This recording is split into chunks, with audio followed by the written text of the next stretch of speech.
Orient bell tiles studio से आप देख रहे हैं एबीपी न्यूज। नमस्कार, मैं हूं आपके साथ शिरीन। आप देख रहे हैं न्यूज एट 10। लेकिन शुरुआत कर लेते हैं दिल्ली के साथ, जहां देखिए एक बार फिर बारिश ने हालात बिगाड़ दी। महरौली इलाके में ऐसी बारिश हुई कि एक युवक पानी में बहते बहते नाले में गिर गया। वीडियो में नजर आया युवक बारिश के पानी में बहता हुआ आ रहा था। इस युवक ने एक दीवार पकड़ने की कोशिश भी की, लेकिन पानी का बहाव इतना तेज था कि ये नाकाम रहा। कुछ ही देर में ये युवक एमसीडी के नाले में जा गिरा। ये वीडियो दरगाह हजरत ख्वाजा कुतुबुद्दीन बख्तियार काफी के दरवाजे के ठीक बाहर का है। इस युवक को ढूंढने की काफी कोशिश की गई, लेकिन काफी देर तक इसका कोई अता पता नहीं चल पाया। हालांकि अभी ये साफ नहीं है कि ये कोई दुकानदार था या फिर दरगाह पर पहुंचने वाला कोई ज़ायर। चूहे के पीछे आपने बिल्ली को तो भागते हुए देखा होगा, लेकिन क्या कभी बिल्ली के पीछे तेंदुए को भागते हुए देखा है? एक ऐसा वीडियो तमिलनाडु से सामने आया। रेस्टोरेंट के अंदर एक ग्राहक अपनी चाय का इंतजार कर रहा था। तभी कुर्सी पर बैठी हुई बिल्ली वहां से भागी और उस पर नजर गड़ाए हुए तेंदुआ भी उसके पीछे दौड़ पड़ा। तेंदुए को बिल्ली तो नहीं मिली, लेकिन चाय का इंतजार कर रहा ये शख्स बिजली से भी जैसे तेज रफ्तार से यहाँ से भागने लगा। जरा सोचिए, अगर ये शख्स लड़खड़ाकर यहाँ गिर जाता तो इसका क्या होता। ये वीडियो नीलगिरी से सामने आया है। बताया जा रहा है कि बिल्ली को रेस्टोरेंट के मालिक ने चूहे पकड़ने के लिए पाला हुआ है, लेकिन बिल्ली का शिकार करने के लिए तेंदुआ यहाँ पहुँच जाएगा, ये तो किसी ने सोचा भी नहीं था। केरल के कुट्टिकनम में एक पिकअप ने कार में जोरदार टक्कर मार दी। इस टक्कर में कई लोग घायल हो गए। हादसा मोड़ पर तेज रफ्तार और कार के गलत लेन में आ जाने की वजह से हुआ। पिकअप मुड़ी और जब तक कुछ समझ में आता, कार से जोरदार टक्कर। सब कुछ सामान्य था। पिकअप वाला अपनी लेन में था, लेकिन कार वाला शायद जल्दी में था और अपनी लेन से कुछ बाहर चल रहा था। शायद इसी वजह से यह हादसा हो गया। हादसे में कार के पीछे आ रही दूसरी गाड़ी ने भी टक्कर मार दी। गनीमत रही कि हादसे के वक्त सड़क पर चल रही बाकी गाड़ियों की रफ्तार सामान्य थी, वरना हादसे की तस्वीर और ज्यादा गंभीर हो सकती थी।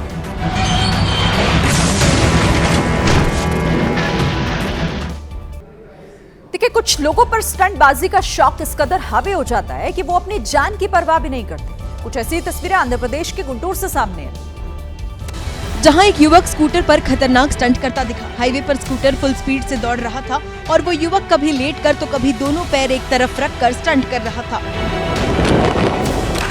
एक बार तो उसने हद ही कर दी। वो स्कूटर पर ऐसे लेट गया जैसे वो अपने बेडरूम में लेटा हो और दोनों पैर स्कूटर के हैंडल पर रख दिए। इस दौरान सड़क पर गाड़ियां आ जा रही थी, लेकिन उसे ना तो किसी हादसे की चिंता थी और ना ही ट्रैफिक नियमों की। ऊपर से उसने हेलमेट भी नहीं पहना था। स्टंटबाजी का वीडियो वायरल होने के बाद पुलिस भी एक्शन में आई और आरोपी युवक को हिरासत में ले लिया। यूपी के मऊ जिले से सोने की चेन की चोरी का एक सनसनीखेज वीडियो सामने आया। शोरूम स्टाफ की आंखों के सामने ही एक महिला चोर ने सोने की चेन चुरा ली। सोने की चेन लेने के बहाने से दो महिलाएं और एक बुजुर्ग ज्वेलरी शोरूम में घुसे।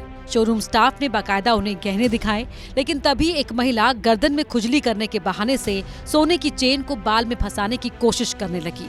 सोने की चेन बालों में न फंसकर कुर्सी में गिर जाती है, जिसके बाद महिला बड़ी चालाकी से चेन के ऊपर बैठ गई। दुकानदार को भनक भी नहीं लगी और महिला ने शोरूम स्टाफ की आंखों के सामने ही सोने की चेन पार कर दी। यूपी के उन्नाव में सिनेमा हॉल में एक बड़ा हादसा हो गया। शुक्लागंज के सरस्वती टॉकीज में आग लग गई। इससे आसपास रहने वाले भी दहशत में आ गए, क्योंकि सिनेमा घर में लगी आग भयंकर थी। बड़ी बड़ी लपटें देखकर कर्मचारियों में भगदड़ मच गई। सबसे पहले सिनेमा हॉल के पर्दे के पास धुआं उठा और फिर कुछ मिनटों में आग ने कुर्सियों और इलेक्ट्रॉनिक उपकरणों को चपेट में ले लिया। उन्नाव के सरस्वती टॉकीज में लगी ये आग इतनी भयावह थी कि आसपास के घरों में भी अफरा तफरी का माहौल दिखा। दमकल की टीम मौके पर पहुंची, लेकिन तब तक पूरा सिनेमा हॉल जलकर खाक हो गया था। राहत की बात ये रही कि हादसे के वक्त कोई शो नहीं चल रहा था। हरियाणा के करनाल के कंबोपुरा गांव में केमिकल फैक्ट्री में भीषण आग लग गई। जिस वक्त आग लगी उस वक्त फैक्ट्री में मजदूर और कर्मचारी काम कर रहे थे। आग की चिंगारी उठी और मजदूरों के बीच भागम भाग मच गई। केमिकल फैक्ट्री होने की वजह से कुछ ही देर में आग ने विकराल रूप धारण कर लिया। जिस फैक्ट्री में आग लगी वो करनाल के कंबोपुरा गांव के पास है। मजदूरों के मुताबिक फैक्ट्री के अंदर सिलेंडर भी पड़े थे, जिनमें ब्लास्ट की वजह से आग और भड़क गई। गनीमत ये रही कि सभी मजदूरों और कर्मचारियों को फैक्ट्री से सुरक्षित बाहर निकाल लिया गया। महाराष्ट्र के नासिक में जेल से छूटने के बाद जश्न मनाना हत्या के एक आरोपी को महंगा पड़ गया। पुलिस ने आरोपी और उसके दोस्तों को अच्छा सबक सिखाया। पुलिस ने सभी आरोपियों को पकड़ लिया और उनका जुलूस निकालकर शहर में घुमाया। पुलिस इन आरोपियों को लेकर उस जगह पर पहुंची जहां इन्होंने जश्न मनाते हुए दहशत फैलाई थी। इस दौरान सभी आरोपियों के हाथ बंधे हुए थे और सिर झुकाकर चल रहे थे। दरअसल हत्या के आरोपी महेश सोनवड़े ने जेल से बाहर आने के बाद अपने साथियों के साथ मिलकर खूब हुड़दंग किया था। उसके स्वागत में बाकायदा गाड़ियों का काफिला निकला, उसका फूल माला से स्वागत किया गया। आरोपियों ने जमकर हंगामा किया, जिससे ट्रैफिक जाम भी लग गया था। वीडियो सामने आने के बाद पुलिस हरकत में आई और सभी आरोपियों को पकड़कर उनकी परेड निकाली। पुलिस ने अपनी कार्रवाई से साफ संदेश दिया कि दहशत फैलाने वालों को किसी भी हाल में बख्शा नहीं जाएगा। मध्य प्रदेश के छिंदवाड़ा में पिछले 23 दिनों में 6 बच्चों की संदिग्ध मौत हो गई और शुरुआती जांच में इसकी जो वजह निकलकर सामने आ रही है वो हैरान करने वाली है, क्योंकि ये मामला सीधे सीधे सिस्टम पर सवाल उठा रहा है। 7 सितंबर को सबसे पहले 5 साल के अदनान खान की जान गई। अदनान को तेज बुखार आया, उल्टी की शिकायत हुई और यूरिन बंद हो गया। जब अदनान की मौत हुई तो पता चला कि उसकी किडनी फेल हो गई थी। इसके बाद छिंदवाड़ा के परासिया और आसपास के इलाकों में कुछ और बच्चों की जान गई। ये सभी बच्चे ऐसे थे जिनकी उम्र 1 से 7 साल के बीच थी। हैरानी की बात यह है कि सभी बच्चों की मौत किडनी फेल होने की वजह से हुई थी और सभी में एक तरह के लक्षण थे। अभी इलाके के 4 बच्चे इसी तरह के लक्षण से ग्रसित हैं और अस्पताल में उनका इलाज चल रहा है। अब संदेह के घेरे में वो कोल्ड्रिफ और नेक्स्ट्रो डीएस सिरप है। इस घटना के बाद दोनों सिरप पर रोक लगा दी गई है। मेडिकल स्टोर्स को भी निर्देशित किया गया है कि वो किसी को भी ये सिरप ना दें। इधर कांग्रेस के स्थानीय विधायक ने बच्चों की संदिग्ध मौत पर धरना दिया और सिस्टम पर सवाल उठाए। मध्य प्रदेश की तरह ही राजस्थान में सरकारी सिरप के जानलेवा असर की बात कही जा रही है। राजस्थान में इस सिरप से एक बच्चे की मौत की खबर सामने आई, जिसके बाद स्वास्थ्य महकमे में हड़कंप मच गया। डेक्स्ट्रोमेथॉर्फन नाम का ये सिरप सिर्फ सरकारी अस्पतालों में ही दिया जाता है, जिसका काम खांसी को रोकने का होता है। लेकिन कहा जा रहा है कि ये सिरप जानलेवा है। दावा है कि राजस्थान सरकार की मुफ्त दवा योजना में मिलने वाले सिरप से भरतपुर जिले में एक बच्चे की हालत बिगड़ गई और जब सिरप को सही साबित करने के लिए डॉक्टर ने इसे पिया तो उनकी भी तबीयत खराब हो गई।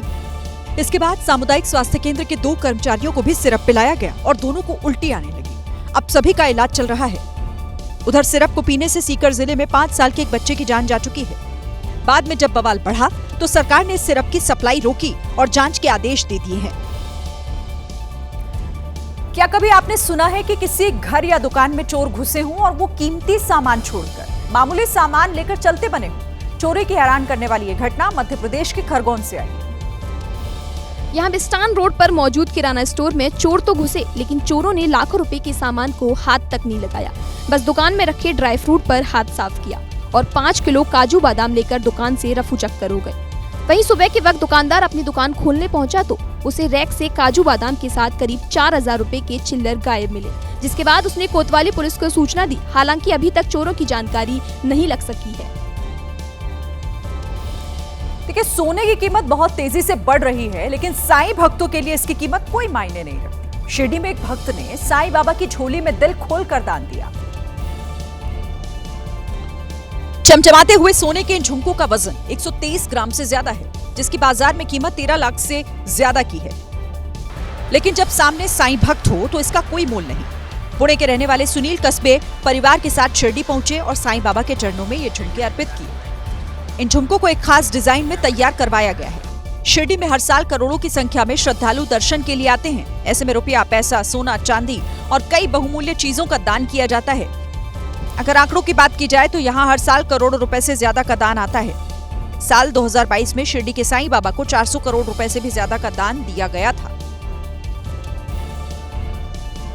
इस दशहरे पर राष्ट्रीय स्वयंसेवक संघ के 100 साल पूरे हो रहे हैं और देश भर में संघ की तरफ से कार्यक्रम आयोजित किए जा रहे हैं, लेकिन जयपुर की यूनिवर्सिटी में इसे लेकर बवाल हो गया। ये वीडियो राजस्थान यूनिवर्सिटी के कैंपस का है, जहां संघ की स्थापना के 100 साल पूरा होने पर कार्यक्रम का आयोजन किया जाना था। लेकिन इसकी खबर जैसे ही कांग्रेस के छात्र संगठन NSUI को मिली, उसके कार्यकर्ता यहां पहुंचे और तोड़फोड़ करने लगे। ये कार्यक्रम शाम 5:30 बजे शुरू होना था, लेकिन NSUI के कार्यकर्ता यहां 4:30 बजे से ही पहुंच गए और सब कुछ तहस नहस कर दिया। हाथ में तिरंगा लिए NSUI के कार्यकर्ताओं ने पहले पोडियम को गिराया, फिर मंच पर लगा पोस्टर फाड़ दिया। इसके बाद पुलिस ने बरसते बादलों के बीच NSUI के कार्यकर्ताओं पर लाठियां बरसानी शुरू की। जयपुर पुलिस ने कार से भाग रहे NSUI के कार्यकर्ताओं को दौड़ा कर पीटा। पुलिस के लाठीचार्ज में कुछ कार्यकर्ता घायल हो गए, जिन्हें अस्पताल में एडमिट कराया गया। NSUI कार्यकर्ताओं का कहना है कि यूनिवर्सिटी शिक्षा का मंदिर है, यहाँ कट्टरवादी संगठनों का कार्यक्रम मंजूर नहीं है। दिल्ली एयरपोर्ट पर विदेशी यात्रियों के लिए 1 अक्टूबर से नई व्यवस्था शुरू होने वाली। दरअसल एयरपोर्ट पर विदेशी यात्रियों के लिए ई-अराइवल कार्ड की सुविधा शुरू हो जाएगी, जो डिजिटल इंडिया को भी मजबूत करेगा। GMR एरो के नेतृत्व वाले दिल्ली एयरपोर्ट ने ई-अराइवल कार्ड की सुविधा शुरू करके विदेशी यात्रियों की बड़ी परेशानी खत्म कर दी है। अभी तक विदेशी यात्री पेपर पर फॉर्म भरते थे, जिसमें लंबा समय लगता था और इमिग्रेशन डेस्क पर भीड़ लग जाती थी। इससे कागज की खपत भी ज्यादा होती थी, जिससे पर्यावरण पर असर पड़ता था। लेकिन अब विदेशी यात्री अपनी यात्रा से 3 दिन पहले तक ऑनलाइन फॉर्म भर सकेंगे और उन्हें कतार में लगने की जरूरत नहीं पड़ेगी। ऑनलाइन फॉर्म भरते ही यात्री की पूरी जानकारी सीधे एयरपोर्ट के सिस्टम तक पहुंच जाएगी और पेपर भरने की झंझट भी खत्म हो जाएगी। ये पहल डिजिटल इंडिया और ग्रीन एयरपोर्ट विजन की दिशा में एक बड़ा कदम है, जो भारत को थाईलैंड, इंडोनेशिया और सिंगापुर जैसे देशों की सूची में शामिल करती है, जहां पहले से ही ऐसी डिजिटल सेवाएं उपलब्ध हैं। भगवान के मंदिर में भक्त अच्छे से दर्शन कर पाएं, इसीलिए कॉरिडोर बनाए जाते हैं। लेकिन उत्तर प्रदेश में यही कॉरिडोर लोगों को रुला रहे हैं। बाराबंकी में एक परिवार का आरोप है कि कॉरिडोर के लिए उनका घर बिना एक पैसा दिए तोड़ दिया गया। अब घर के नाम पर बचा है तो सिर्फ ईंटों का ढेर। किस्मत देखिए, इस मलबे पर भी इनका हक नहीं है। परिवार का आरोप है कि बाराबंकी में महादेवा कॉरिडोर बनाने के लिए 26 सितंबर 2024 को उनके मकान की रजिस्ट्री करवा दी गई, लेकिन 1 साल बाद बिना पैसे दिए ही उनके घर पर बुलडोजर चल गया। पैसा दिया नहीं गया, बार बार दौड़ा रहे, मुख्यमंत्री के पास गए, DM के पास गए, अनेकों बार सर गए, दौड़ते दौड़ते तबाह हो गए, फिर भी कोई सुनने वाला नहीं। कॉरिडोर में जमीन अधिग्रहण के नाम पर अब करप्शन के आरोप भी लगने लगे। जिसके पास जमीन 10 बिस्वा उसको दिया गया है, जिन्हें 10 करोड़ रुपए, जिसके पास 20 बिस्वा जमीन उसके पास दिया गया 5 लाख रुपए। ऐसा ही घोटाला किया गया है। पीड़ित दिनेश के मुताबिक अधिकारी मिलकर भगवान के नाम पर भ्रष्टाचार कर रहे हैं। मध्य प्रदेश के देवास में उस समय अफरा तफरी मच गई, जब आपसी विवाद के बाद बीजेपी नेता दशरथ धाकड़ और उनके भाइयों ने हथियार निकाल लिए, जिसका वीडियो भी सामने आया। इस वीडियो में बीजेपी नेता और उनके भाई बंदूक और पिस्तौल के साथ धमकाते दिखाई दिए। आरोप है कि गांव के एक परिवार से विवाद हो गया था। इसकी जानकारी जैसे ही बीजेपी नेता को मिली, उन्होंने बंदूक और पिस्तौल निकाली और घर से बाहर आ गए। उन्हें ये भी ख्याल नहीं रहा कि वो चड्डी बनियान पहने हुए हैं। हंगामे के दौरान एक शख्स अपनी पैंट में पिस्तौल लिए हुए नजर आया। तभी एक युवक ने उससे पिस्तौल छीन ली और लहराने लगा। कुछ देर बाद लोगों ने बीच बचाव कर मामले को सुलझा दिया, लेकिन नेताजी नहीं माने। वो दोबारा बंदूक लेकर पहुंच गए और धमकाने लगे। हालांकि इस बार नेताजी चड्डी में नहीं बल्कि गमछा लपेटे हुए थे। अरे मारो भैया, मारो भैया, मारो भैया। पुलिस ने मामला दर्ज कर छानबीन शुरू कर दी। अरे मारो भैया, मारो भैया। दिल्ली में आश्रम की आड़ में अश्लील अड्डा चलाने वाले चैतन्यानंद की पाप कथा में एक नया खुलासा हुआ है। अब इस मामले में एयर होस्टेस कनेक्शन सामने आया। हर दिन के साथ बाबा पर नए खुलासे हो रहे हैं। 17 छात्राओं के यौन शोषण के आरोपी चैतन्यानंद 5 दिन के पुलिस रिमांड पर है। दिल्ली पुलिस के सूत्र बता रहे हैं कि चैतन्यानंद हर सवाल का गोलमोल जवाब दे रहा है और एक झूठ को छिपाने के लिए 100 झूठ बोल रहा है। इस बीच खुलासा ये हुआ कि चैतन्यानंद छात्राओं को एयर होस्टेस बनाने का झांसा देता था। छात्राओं को अपनी जाल में फंसाने के लिए उन्हें महंगे गिफ्ट और ज्वेलरी भी दिया करता था। जांच में ये भी पता चला कि बाबा ने अपने ऑफिस को स्वीट रूम की तर्ज पर बनाया था और वहीं पर छात्राओं के साथ मनमर्जी करता था। चैतन्यानंद के मोबाइल फोन से कई छात्राओं के व्हाट्सएप चैट भी मिले हैं। इसके अलावा बाबा ने कई लड़कियों की सीक्रेट तस्वीरें भी अपने मोबाइल में रिकॉर्ड की थी। अब पुलिस ने चैतन्यानंद के इंस्टीट्यूट की 3 महिला कर्मचारियों से भी पूछताछ शुरू कर दी है।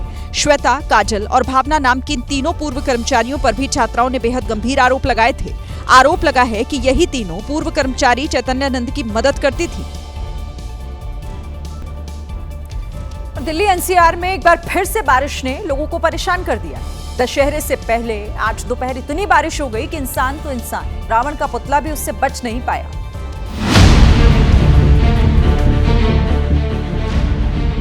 अब परसों जलने के लिए तैयार हो रहे दशानन के पुतले बारिश में भीग गए। उन्हें बनाने और बेचने वाले लोगों में अब चिंता इस बात की है कि भीगा हुआ रावण दशहरे तक सूख पाएगा या नहीं। दिल्ली के पटेल नगर में सीना तान खड़ा होने वाले रावण की गर्दन कुदरत ने झुका दी। दशानन अब आग से पहले पानी के आगे पस्त दिखे। दिल्ली में बारिश का पूर्वानुमान तो था, लेकिन इतनी बरसात की लोगों को उम्मीद नहीं थी। कई जगहों पर बारिश का पानी सड़क पर जमा होने लगा। सबसे भयंकर तस्वीर जखीरा अंडरपास में दिखी, जहां बारिश का पानी नीचे ऐसे जमा हुआ कि 4 पहिया और 2 पहिया गाड़ियां आधी डूबी हुई नजर आईं।